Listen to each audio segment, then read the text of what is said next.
Good morning. आज आप लोगों के लिए हम फिजिक्स सेकेंड चैप्टर का सबसे इम्पॉर्टेंट टॉपिक से स्टार्ट होगा, है ना। वो फर्स्ट चैप्टर तो हमने पूरा कंप्लीट कर दिया। इसके पहले पूरे लेक्चर में आप देखेंगे प्लेलिस्ट में सब कुछ है ना। तो आज जो हम स्टार्टिंग करने जा रहे हैं वो सेकेंड चैप्टर का इलेक्ट्रिक पोटेंशियल यानी विद्युत विभव एवं संधारित्र, ठीक है ना। विद्युत विभव एवं संधारित्र धारिता जो भी कहो, ठीक है ना। तो आज का जो टॉपिक है वो हमारा है विद्युत विभव। विद्युत विभव क्या होता है इसके बारे में आप लोगों को हम सब कुछ बताएंगे, उसका डेरिवेशन बताएंगे, लास्ट में न्यूमेरिकल क्वेश्चन तक भी बताएंगे, ठीक है ना। तो सबसे पहले आता है विद्युत विभव होता क्या है। विद्युत विभव के बारे में आप लोग 10th क्लास में भी पढ़े होंगे, है ना। तो 10th क्लास में पढ़े होंगे, हो सकता है भूल भी गए होंगे, तो एक बार फिर से उसका रिवीजन हो जाएगा। बेसिक है वही 10th वाला ही, और उसी को आगे बढ़ाना है, ठीक है ना। तो तैयार हो जाइए। चैप्टर सेकेंड विद्युत विभव एवं संधारित्र धारिता इलेक्ट्रिक पोटेंशियल एंड कैपेसिटेंस लिखा होगा जहाँ तक है ना। संधारित्र हो या धारिता जो भी हो, ठीक है ना। ये तो सबसे पहले हम बताएंगे विद्युत विभव क्या होता है। विद्युत विभव, इसको जानने के लिए हम आप लोगों के सामने बहुत से डायग्राम बना के समझाएंगे, उसको आप लोग समझने का प्रयास करना, है ना। यदि समझना है तो समझना ही पड़ेगा, उसको बकवास मत समझिएगा। यहाँ पर देखो, ये एक कंटेनर है, इसमें द्रव, कोई बर्तन है, इसमें द्रव भरा हुआ है। मान लो इसमें 10 लीटर है, और एक बर्तन ये है, और इस बर्तन में मान लीजिए 4 लीटर पानी है। इसमें 10 लीटर पानी, इसमें 4 लीटर। इसको एक हम नली से जोड़े हैं, ये ए है, ये बी है। दूसरा, अभी भी ये 10 लीटर, और ये अभी भी 4 लीटर, 10 लीटर। और एक और भी बनाते हैं, नीचे दिख जाएगा। एक और भी बनाते हैं,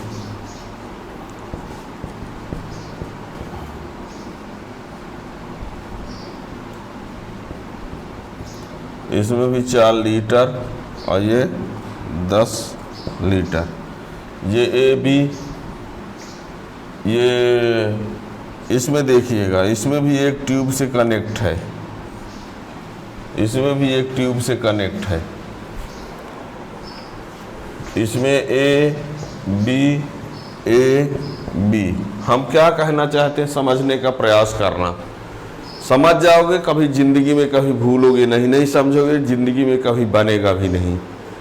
यहाँ एक बर्तन ए है, दूसरा बर्तन बी है। इस बर्तन में 10 लीटर पानी है, इसमें 4 लीटर पानी है। इसमें भी 10 है, इसमें भी 4, इसमें 10, इसमें 4। लेकिन देखा ये जा रहा है कि एक नली से जोड़ा गया है, तो इसमें पानी 10 से 4 की तरफ जा रहा है। किधर जा रहा है? ए से बी की तरफ। इसमें देखा जाएगा तो ये बी से ए की तरफ आएगा। कहाँ से? बी से। और इसमें देखा जाए तो इसमें द्रव फ्लो ही नहीं होगा, इसमें प्रवाह नहीं होगा। इसमें इधर से आएगा, इसमें इधर से जाएगा, और इसमें कहीं जाएगा ही नहीं। अब देखो, यदि हम ये कहें कि पानी ज़्यादा से कम की ओर जा रहा है, जब ज़्यादा से कम की ओर जा रहा है 10 से 4 की ओर, तो फिर इसमें भी 10 से 4 की तरफ न जाना चाहिए। तो यदि हम नियम ये लगाए कि 10 से 4 की ओर आ गया है, ज़्यादा से कम की ओर, तो इसमें ज़्यादा से कम की ओर तो गया रहा, ठीक है, पर इसमें वो नियम फेल हो जाता है, वो नियम। तो यहाँ तो ये लगता है कम से ज़्यादा की ओर आता है, तो इसमें इससे लगता है ज़्यादा से कम की ओर, इससे लगता है कम से ज़्यादा की ओर, ठीक है। तो ये नियम भी सही नहीं, ये भी नियम सही नहीं है। अब यहाँ देखते हैं कि इसमें कहीं जाता ही नहीं है, भले इसमें 10 लीटर, इसमें 4 लीटर पर पानी का प्रवाह नहीं हो रहा है। तो हम दूसरी बातों पर गौर करते हैं और नोटिस करते हैं, तो ये देखा गया, देखो इसका लेवल हाई है, इसका लेवल क्या है, तो हाई लेवल से लो लेवल की ओर गया है, अधिक ऊंचाई से कम ऊंचाई की तरफ। और इसमें भी देखा जाए तो अधिक ऊंचाई से कम। तो यदि तो ये पता चल रहा है कि द्रव का जो प्रवाह है लेवल से निर्भर होता, लेवल पर, किस पर। अब इसमें देखते हैं कि दोनों का लेवल बराबर है, भले मात्रा अधिक कम है पर लेवल दोनों का बराबर है। इसमें अधिक कम जरूर है पर कम वाले का लेवल ज़्यादा है और इसमें ज़्यादा वाले का लेवल ज़्यादा है।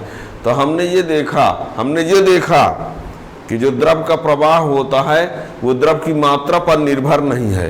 द्रव का प्रवाह द्रव की मात्रा पर निर्भर, ये नहीं कह सकते कि अधिक द्रव से कम की ओर जाता है कि कम द्रव से अधिक की ओर, क्योंकि ये नियम किसी में लागू नहीं हो रहा है पूरा, सबको देखने पर ये नहीं कन्फर्म हो रहा है। लेकिन एक बात की जानकारी हो रही है, हम तीनों डायग्राम को देखने के बाद इस निष्कर्ष पर पहुंचते हैं कि जो द्रव का प्रवाह होता है अधिक ऊंचाई वाले द्रव से कम ऊंचाई वाले द्रव की तरफ हो रहा, ये बात क्लियर हो रही है। इसमें ज़्यादा ऊंचाई इसकी है, इसमें ज़्यादा ऊंचाई इसकी है और इसमें ज़्यादा कम है ये नहीं है, तो नहीं है तो प्रवाह नहीं हो रहा है इसमें ज़्यादा से कम ऊंचाई की ओर। तो अब देखो, यदि हम इस बर्तन जो है उस बर्तन को क्या मान ले, चालक मान ले, और जो द्रव इसमें भरा है द्रव, उसको क्या मान ले, आवेश। तो इसका जो लेवल है क्या है, लेवल, इस लेवल को क्या कहा जाएगा। अब सुनना, क्या कन्फर्म हुआ, द्रव के प्रवाह की जानकारी किससे होती है, लेवल से। द्रव के प्रवाह की दिशा की जानकारी किससे होती है, लेवल से। दो बर्तनों में द्रव भर कर और उसके एक नली से जोड़ देंगे तो द्रव का प्रवाह किस साइड से किस साइड की ओर होगा वो लेवल से पता चलता है कि अधिक ऊंचाई वाले से कम ऊंचाई की ओर। ऊंचाई लेवल, ऊंचाई को हम लेवल बोल रहे हैं यहाँ पर, ठीक है ना। तो हाई लेवल से लो लेवल की तरफ। अब बर्तन को आप चालक कह दो, द्रव को आवेश कह दो, तो लेवल को ही क्या कहना पड़ेगा, विद्युत विभव। तो जिस प्रकार से द्रव के प्रवाह की दिशा की जानकारी, द्रव के प्रवाह की दिशा की जानकारी लेवल से होती है, उसी प्रकार आवेश प्रवाह की दिशा की जानकारी विभव से होती है। यानी विभव क्या है, विद्युत विभव एक ऐसी राशि है जिसके द्वारा आवेश प्रवाह की दिशा की जानकारी होती है। विद्युत विभव एक ऐसी राशि होती है जिसके द्वारा आवेश प्रवाह की दिशा की जानकारी होती। कब, जब दो चालकों को तार के द्वारा जोड़ दिया जाए तो जिस राशि के द्वारा ये पता चलता है कि आवेश कहाँ से कहाँ जाएगा, तो जिस राशि से ये पता चलता है उस राशि का नाम है विद्युत विभव। यानी विद्युत विभव एक ऐसी राशि होती है जिसके सहायता से दो आवेशी चालकों को जोड़ने पर आवेश प्रवाह की दिशा की जानकारी होती है। विद्युत विभव एक ऐसी राशि होती है जिसके द्वारा दो चालकों को किसी चालक तार के द्वारा जोड़ देने पर आवेश प्रवाह की दिशा की जानकारी होती है, उस राशि का नाम है विद्युत विभव। ठीक है, इसको हम समझाने के लिए चित्र बनाए हैं। इतना हमने द्रव को आवेश कहा, बर्तन को चालक कहा, तो लेवल ही क्या है, विद्युत विभव। ऐसे आप बहुत बातों को समझ सकते हैं। यदि हम द्रव की मात्रा बढ़ाएंगे तो लेवल बढ़ेगा, द्रव की मात्रा बढ़ाएंगे तो लेवल अर्थात आवेश की मात्रा बढ़ाएंगे तो विद्युत विभव बढ़ेगा।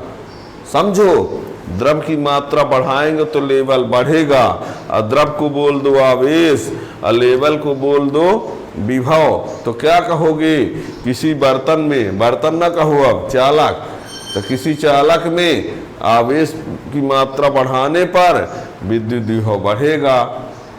जैसे आप द्रव की बात करें तो कहें किसी बर्तन में द्रव की मात्रा बढ़ाने पर उसका लेवल बढ़ेगा, तो द्रव न कह के आवेश कह दो, बर्तन न कह के चालक कह दो, लेवल न कह के विभव कह दो। तो ये कहना पड़ेगा कि किसी चालक में आवेश की मात्रा बढ़ाने पर उसका विद्युत विभव बढ़ता है। ठीक है, एक बात ये भी पता चल गई। ठीक है, बर्तन का आकार बढ़ाएंगे, मान लो बर्तन बड़ा सा कर दें, छोटे बर्तन में द्रव इतना ऊंचाई पर है, बड़े बर्तन में उसी द्रव को रख देंगे तो उसका लेवल कम हो जाएगा। एक गिलास में पानी है तो इतनी ऊंचाई पर रहेगा, उसी को एक थाली में पलट देंगे तो एक इतनी ऊंचाई में फैला रहेगा केवल। तो लेवल को विभव कहते हैं। तो यदि क्षेत्रफल बढ़ाएंगे तो विभव का मान क्या होगा, घटेगा। ठीक है ना। तो ऐसे कुछ बातें हैं, हम आगे निर्भरता में बाद में बताएंगे। फिलहाल परिभाषा इसकी क्या हुई फिर से एक बार सुनना, फिर गणितीय परिभाषा भी बताना पड़ेगा। ठीक है ना। तो क्या बताया हमने, विद्युत विभव एक ऐसी राशि होती है जिसके द्वारा दो आवेशी चालकों को तार के द्वारा जोड़ देने पर आवेश प्रवाह की दिशा की जानकारी होती है।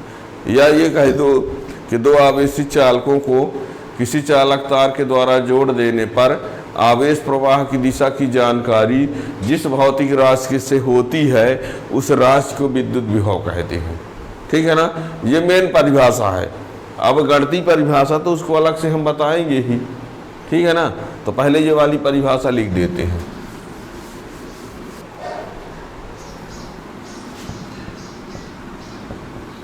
विद्युत विभव एक ऐसी राशि है जिसके द्वारा दो चालकों को विद्युत विभव एक ऐसी राशि जिसके द्वारा दो चालकों को चालक तार के द्वारा जोड़ देने पर आवेश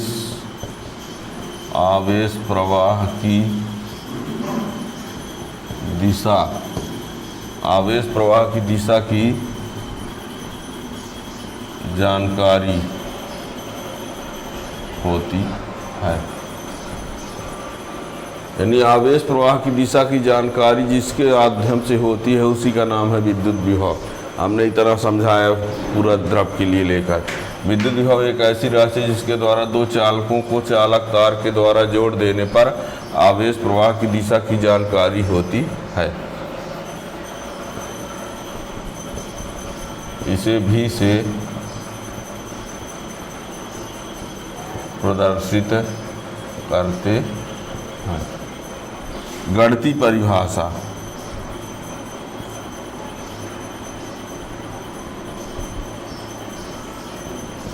गणितीय परिभाषा में सुनो, होता क्या है, जैसे मान लीजिए विद्युत क्षेत्र है, ये क्या है, और ये एकांक धन आवेश है। कहाँ पर है, अनंत पर। बात को समझो, ये विद्युत क्षेत्र है, ये एकांक धन आवेश है। क्या है, एकांक धन आवेश। इस एकांक धन आवेश को अनंत से विद्युत क्षेत्र के किसी बिंदु तक लाया जाए। जब एकांक धन आवेश को अनंत से विद्युत क्षेत्र के किसी बिंदु तक लाएंगे, एकांक धन आवेश को विद्युत क्षेत्र के किसी बिंदु तक लाएंगे, तो ये इसको क्या कर रहा है, प्रतिकर्षित कर रहा है ना। आएगा जब तो यहाँ प्रतिकर्षण बल लगेगा, तो उसको यहाँ से यहाँ तक लाने में कुछ कार्य करना पड़ेगा। क्या करना पड़ेगा, यानी एकांक धन आवेश को जब विद्युत क्षेत्र में लाएंगे अनंत से, तो एकांक धन आवेश को अनंत से विद्युत क्षेत्र के किसी बिंदु तक लाने में कुछ कार्य करना पड़ेगा प्रतिकर्षण बल के विरुद्ध, और जितना कार्य करना पड़ेगा वही कार्य इस बिंदु का विभव कहलाएगा। एकांक धन आवेश है, अनंत पर है, और अनंत से इसको यहाँ पर ला रहे हैं, तो लाने में जो कार्य करना पड़ेगा वही इस बिंदु का क्या कहलाएगा, विद्युत विभव। ठीक है, यानी एकांक धन आवेश को अनंत से विद्युत क्षेत्र के किसी बिंदु तक लाने में किया गया कार्य, एकांक धन आवेश को अनंत से विद्युत क्षेत्र के किसी बिंदु तक लाने में किया गया कार्य उस बिंदु का विद्युत विभव कहलाता है। या ये कह सकते हो किसी परीक्षण आवेश को अनंत से विद्युत क्षेत्र के किसी बिंदु तक लाने में किए गए कार्य और परीक्षण आवेश के अनुपात को विभव कहते हैं। मान लीजिए एकांक धन आवेश न लेकर के परीक्षण आवेश Q0 ले लो और उसको यहाँ से यहाँ तक लाओ, और किया गया कार्य क्या है, W है, तो W/Q0 कर दो तो ये क्या हो जाएगा, विभव। और यदि आप Q0 का मान कितना ले लें, एकांक धन आवेश, तो जो W का मान आएगा वही क्या कहलाएगा, विभव। दो तरीके हैं, यदि आप एकांक धन आवेश को लेते हैं अनंत में, तो अनंत से किसी बिंदु तक लाने में किया गया कार्य विभव। यदि आप परीक्षण आवेश Q0 लेते हैं, तो परीक्षण आवेश Q0 को अनंत से किसी बिंदु तक लाने में किया गया कार्य बटे परीक्षण आवेश, कार्य बटे परीक्षण आवेश करेंगे तब विभव आएगा, या कि एकांक धन आवेश लेंगे तो कार्य ही विभव कहलाएगा। तो परिभाषा हम कोई भी लिख देते हैं, सुन लो एक बार फाइनल। और एकांक धन आवेश को अनंत से विद्युत क्षेत्र के किसी बिंदु तक लाने में किया गया कार्य उस बिंदु का विभव कहलाता है। या किसी परीक्षण आवेश को अनंत से विद्युत क्षेत्र के किसी बिंदु तक लाने में किए गए कार्य और परीक्षण आवेश के अनुपात को विद्युत विभव कहते हैं। कार्य बटे परीक्षण आवेश या एकांक धन आवेश को लाने में किया गया कार्य, केवल कार्य को विभव कहना है तो एकांक धन आवेश। अब कार्य बटे परीक्षण आवेश कहोगे यदि परीक्षण आवेश लेके चलोगे तो, ठीक है ना। तो हम कोई एक परिभाषा लिख रहे हैं, गणितीय परिभाषा में देखो,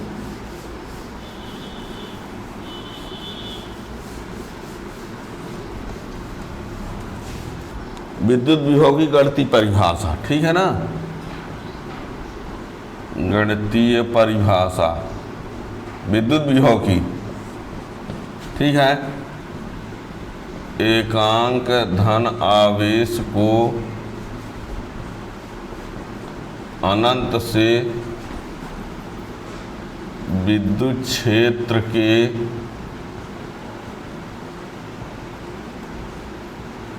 एकांक धन आवेश को अनंत से विद्युत क्षेत्र के किसी बिंदु तक लाने में किया गया कार्य उस बिंदु पर विद्युत विभव कहलाता है। एकांक धन आवेश को अनंत से विद्युत क्षेत्र किसी बिंदु तक लाने में किया गया कार्य उस बिंदु पर विद्युत विभव कहलाता है। इसे भी से दर्शाते हैं।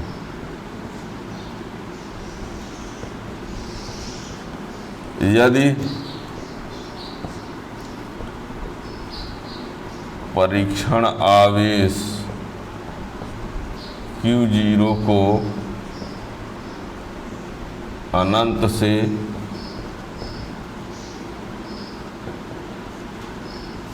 विद्युत क्षेत्र के किसी,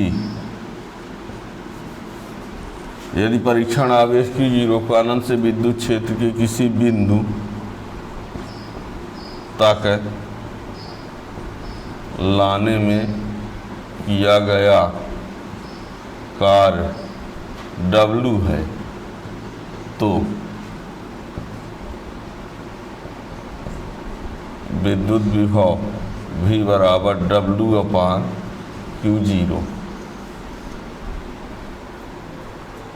ठीक है ना। ये कार्य क्या है, अनंत से किसी बिंदु तक लाने में किया गया कार्य, ठीक है ना। तो V बराबर W/Q, यही परिभाषा, यही सूत्र पूरे लाइफ में काम आएगा कि V बराबर W/Q। और चाहे कुछ आए आपसे चाहे ना आए, आना चाहिए सब कुछ, पर फार्मूला मैथमेटिकली यही यूज होगा, V बराबर W/Q नॉट, ठीक है ना। याद रखना, किसी बिंदु पर विद्युत विभव की दो परिभाषा हमने बताया, कार्य बटे परीक्षण आवेश।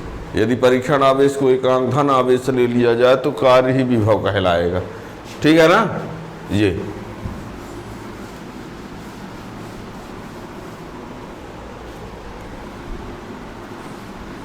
यहां देखिए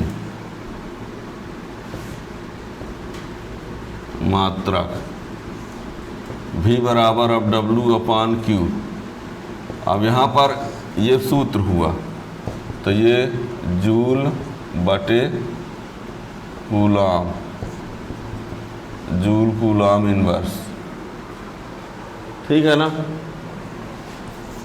जूल कूलाम इनवर्स। इसी को बोला जाता है वोल्ट SI पद्धति में। यानी विद्युत विभव का जो मात्रक होता है क्या होता है, वोल्ट होता है। यही स्थायित्व वोल्ट लिखा रहता है, और ये किस में होता है, CGS में।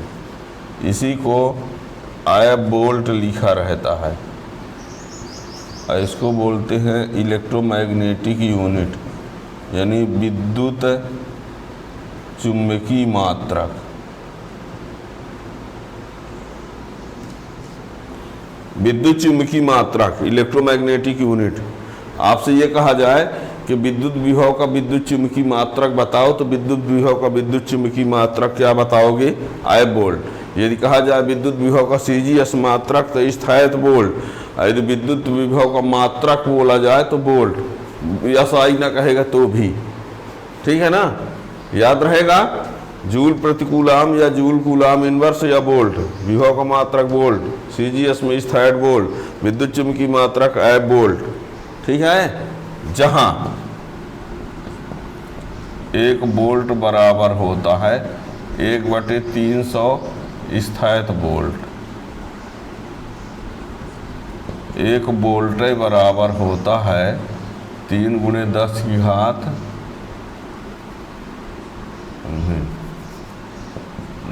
घात 8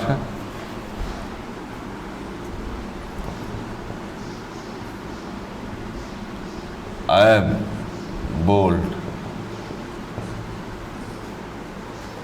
ठीक है। अब चाहो तो इसमें क्या लिख सकते हो, यदि हम इसके जगह पर ये लिख दें तो क्या बन जाएगा, 1/300 स्थायित्व वोल्ट। इसके जगह ये लिखे दे रहे हैं तो 10 की घात 8 आयब वोल्ट। इसको ऊपर भेज दे तो 1 स्थायित्व वोल्ट बराबर कितना,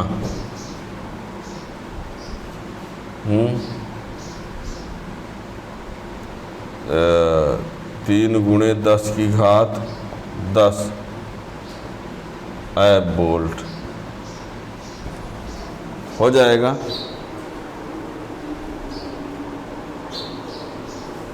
ठीक है ना। तो ध्यान रखना, ये भी मतलब ये भी आना चाहिए, ये भी आना चाहिए, ये भी आना चाहिए। 1 वोल्ट पर इतना गलत मत समझिएगा कि लगता होगा उल्टा लिख दिए सर, है यही इसमें। 1 वोल्ट पर 1/300 स्थायित्व वोल्ट, 1 वोल्ट पर 10 की घात 8 आयब वोल्ट। इसके जगह हम ये लिख दें तो ये 1 स्थायित्व वोल्ट पर इतना, ठीक है ना। तो ये मात्रक हो गया। मिली वोल्ट, माइक्रो वोल्ट और छोटे जो होते हैं उनको जानते रहोगे। बीमी सूत्र इसका क्या होता है उसको देख लो। भी का बीमी सूत्र V बराबर W/Q। ml² t-2 और ये हो गया AT, तो ये क्या बन गया ml² t-3 ये विभव का। W का ये होता है, Q का AT होता है, तो ml² t-3 ये विभव का विमीय सूत्र हो गया। ठीक है ना, तो ये इतना याद रखेंगे। अब ये बता दें, जो विभव आवेश का प्रवाह उच्च विभव से निम्न विभव की ओर जान चुके। ठीक है ना, आवेश का प्रवाह उच्च विभव से, द्रव का प्रवाह अधिक ऊंचाई से कम। कब तक? जब तक दोनों का लेवल बराबर ना हो जाए। जैसे दो बर्तन है, एक में इतनी ऊंचाई पर पानी है, एक में इतना है, एक नली से जोड़ देंगे तो क्या होगा, द्रव का प्रवाह होगा, तो इसकी ऊंचाई घटेगी, इसकी बढ़ेगी, और कुछ समय बाद दोनों का लेवल बराबर हो जाए। एक में इतना है, एक में इतना है, उससे द्रव इधर का आए तो लेवल घटेगा, इसका बढ़ेगा, कुछ समय बाद दोनों का बराबर हो जाएगा। जब बराबर हो जाएगा तो द्रव का प्रवाह बंद हो जाएगा। ठीक है, ऐसे ही एक का विभव इतना है, दूसरे का विभव इतना है, और जब आवेश इधर से इधर जाएगा तो दोनों का विभव बराबर हो जाएगा, तब आवेश का प्रवाह बंद हो जाएगा। आवेश का प्रवाह उच्च विभव से निम्न विभव की ओर। ठीक है ना, और इलेक्ट्रॉन उसके अपोजिट चलते हैं। नोट में की पॉइंट समझ लो जो भी। पहला नंबर, आवेश का प्रवाह उच्च विभव से निम्न विभव की ओर होता है। दूसरी बात, इलेक्ट्रॉन का प्रवाह निम्न विभव से उच्च विभव की ओर होता है। यानी आवेश मीन्स धन आवेश, आवेश मीन्स धन आवेश से है। आवेश का यहाँ मतलब किससे है ना, जो लिखा है आवेश का प्रवाह उच्च विभव से निम्न विभव की ओर होता है, तो मीन्स आवेश मीन्स, ठीक है ना, और इलेक्ट्रॉन का प्रवाह निम्न विभव से उच्च विभव की ओर होता है। और ये बता दें, पृथ्वी का विभव शून्य माना जाता है। पृथ्वी का विभव क्या माना जाता है? शून्य। ठीक है ना। अब देखिए, यदि बात समझ रहे हो तो ये मान लो इसमें धन आवेश है, क्या है, और इसमें इसको जोड़े किससे है? पृथ्वी से। इसका भी बराबर पॉजिटिव और इसका भी बराबर, ठीक है, तो इलेक्ट्रॉन यहाँ से इधर आएंगे निम्न से उच्च की ओर, है ना। यानी क्योंकि भी पॉजिटिव जो होगा वो जीरो से बड़ा ना होगा, भी पॉजिटिव जीरो से, बात समझ रहे हो, इसका विभव अधिक होगा, इसका कम। जीरो है तो कम है ना होगा प्लस से। तो इलेक्ट्रॉन कहाँ से जाते हैं? इलेक्ट्रॉन निम्न से उच्च की ओर, तो जीरो से धन की ओर तरफ। अब मान लीजिए यहाँ पर हमने लिख दिया ऋण, तो भी बराबर निगेटिव, और यहाँ पृथ्वी भी बराबर जीरो, तो इलेक्ट्रॉन ऐसे आएंगे। क्यों? जो भी निगेटिव है, भी निगेटिव है, वो जीरो से छोटा कहलाएगा। समझ रहे हैं कि ऐसे हम गोदागादी कर रहे हैं। यहाँ प्लस है, इसका विभव धन में है और पृथ्वी का विभव शून्य हुआ, तो जब इसको जोड़ देंगे इससे, तो इलेक्ट्रॉन इधर से इधर आएंगे, धन आवेश इसमें आएंगे। यानी बात को समझना, इसमें ऋण आवेश है तो ऋण आवेश इसमें आ गए, और इसमें धन आवेश है तो इधर से ये आके धन को न्यूट्रल कर देते हैं। आपको बता दें, हमेशा के लिए याद रखना, हमेशा के लिए याद रखना कि यदि कोई चालक है, उस चालक को में कोई आवेश है, उसको पृथ्वी से जोड़ दिया जाए तो वो धन आवेश यदि है तो धन आवेश पृथ्वी में चला जाता है, कह दिया जाता है, जबकि इलेक्ट्रॉन आके उन धन को क्या करते हैं, उदासीन कर देते हैं। पर ये कह दिया जाता है कि धन आवेश पृथ्वी में चले गए, और ऋण आवेश है तब भी वो चले जाते हैं। ठीक है ना। तो ये दोनों डायग्राम को जरूर ध्यान रखना। और कुछ चित्र बनाते हैं आप लोगों के सामने।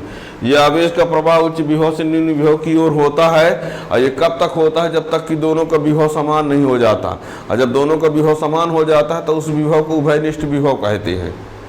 उभयनिष्ठ विभव क्या होता है, दो चालक है, उनको में अलग अलग आवेश है, अलग अलग विभव जो भी है, जब दोनों को जोड़ देंगे तो आवेश का प्रवाह होगा अधिक वाले से कम की ओर। कुछ समय बाद विभव दोनों का क्या हो जाएगा, समान, तो उसको उभयनिष्ठ विभव कहेंगे। उभयनिष्ठ विभव का मतलब दोनों का विभव समान होना। और दोनों का विभव समान होने का अर्थ ये बिल्कुल नहीं कि दोनों का आवेश समान हो। दोनों का आवेश समान होने पर विभव समान हो ये जरूरी नहीं है। ठीक है ना। जैसे दो बर्तन हैं, उन दो बर्तनों में लेवल बराबर है, तो इसका अर्थ थोड़ी है कि द्रव्य समान है। मान लो एक गिलास है तो गिलास में इतनी ऊंचाई पर पानी रहेगा, और एक ड्रम में उतनी ऊंचाई पर पानी जब लेंगे तो उसमें पता चला 25 लीटर पानी में गिलास के बराबर ऊंचाई आएगा, उसमें 250 ml 200 ml में उतना ऊंचाई पर आ जाएगा। तो ये हम कह रहे हैं कि दो विभव समान होने का अर्थ न लगा देना कि आवेश समान है। ठीक है ना। तो ये अब देखिए कुछ और चित्र हम आप लोगों के सामने बना रहे हैं। ये चालक है धन, और ये उदासीन अनावेशित अनावेशित धन है। ये इलेक्ट्रॉन इधर से इधर आएंगे, और ये ऋण आवेशित अनावेशित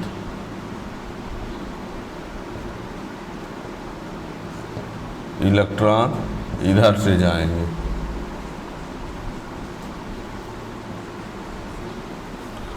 ठीक है।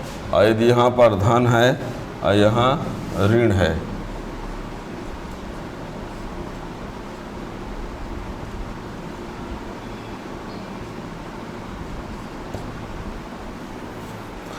धनाभाई इलेक्ट्रॉन ऋण से धन, ऋण से उदासीन, उदासीन से धन, ये याद रखना। धन आवेशित तो उदासीन से धन आवेशित तरफ इलेक्ट्रॉन आएंगे। ये ऋण आवेशित है, ये अनावेशित है, तो इधर से इधर जाएंगे। और ये धन आवेशित है, ये ऋण आवेशित है, तो आवेश तो इधर जाएंगे लेकिन इलेक्ट्रॉन इधर। ठीक है ना। यानी अब आप लोगों को बता दें, कुछ बातों को और बता दें और जान लो। दिख रहा है इधर Q उच्च विभव से निम्न, इलेक्ट्रॉन निम्न से उच्च, I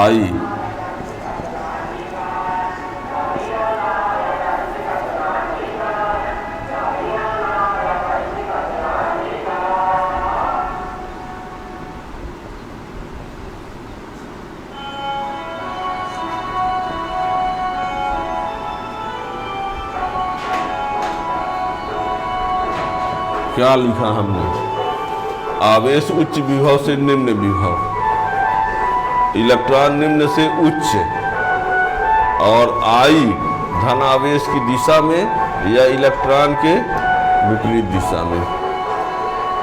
ठीक है। तो ये हो गया। अब